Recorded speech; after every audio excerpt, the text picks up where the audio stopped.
যখন এইভাবে প্রোডাক্টটা নিবো, নিয়ে আমরা একটু না হাতের মধ্যে ইয়ে করে দেবো, কারণ এখানে একবারে বেশি প্রোডাক্টটা উঠে যেতে পারে। এগুলো তুমি পাউডার দিয়ে দেখাচ্ছি, তোরা যখন ব্রাইডাল করবি তখন ক্রিম প্রোডাক্ট আমি দেখাবো একটু পরে। হ্যাঁ, এখন আমি এটা দিয়ে করছি।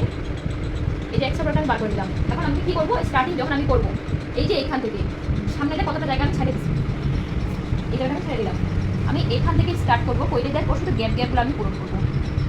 যে জিনিসগুলো ওই যে ওর একটু ইয়ে আছে নাই, ওগুলো আমি শুধু করলাম। হ্যাঁ, উপরেও সেম করবো, এখান থেকে স্টার্ট করবো, করে যে এই জায়গাগুলো এদিকে গ্যাপ আছে, এগুলো গ্যাপগুলো আমি শুধু পূরণ করলাম। এইভাবে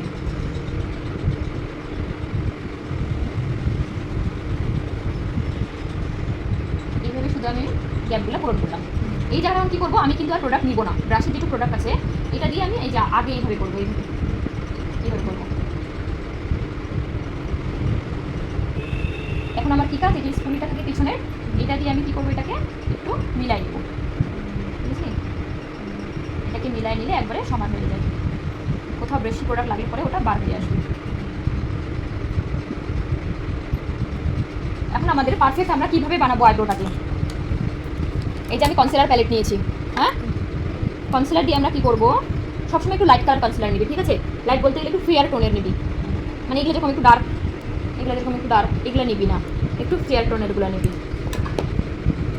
নিয়ে এখন আমরা এটাকে কী করবো, পারফেক্ট বানাবো। তো এই যেরকম এদিক ওদিক ছিদ্রা বিদ্রা হয়ে আছে না, তো আমরা এটাকে পারফেক্ট করবো। কীভাবে করবো, এই যে ব্রাশটা এই যে ফ্ল্যাট এইভাবে নেবো, আর এরকম ফ্ল্যাট ব্রাশ নেবো, কিন্তু ব্রাশটা দেখছিস ফ্ল্যাট চ্যাপটা, এরকম চ্যাপটা ব্রাশ নিব। নিয়ে আমরা কি করবো, এটাকে এই যে লাইন করব।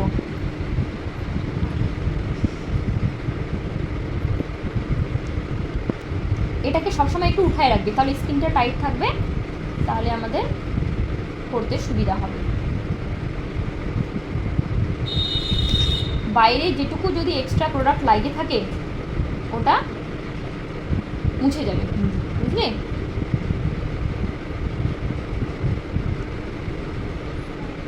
উপরেও আমরা সেম এইভাবে ব্রাশটাকে বসাবো, এইভাবে বসায়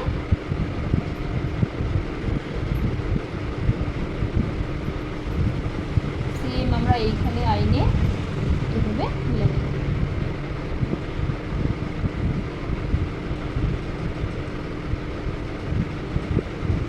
দীপশিকা, বুঝতে পারতেছিস কীভাবে করতেছি?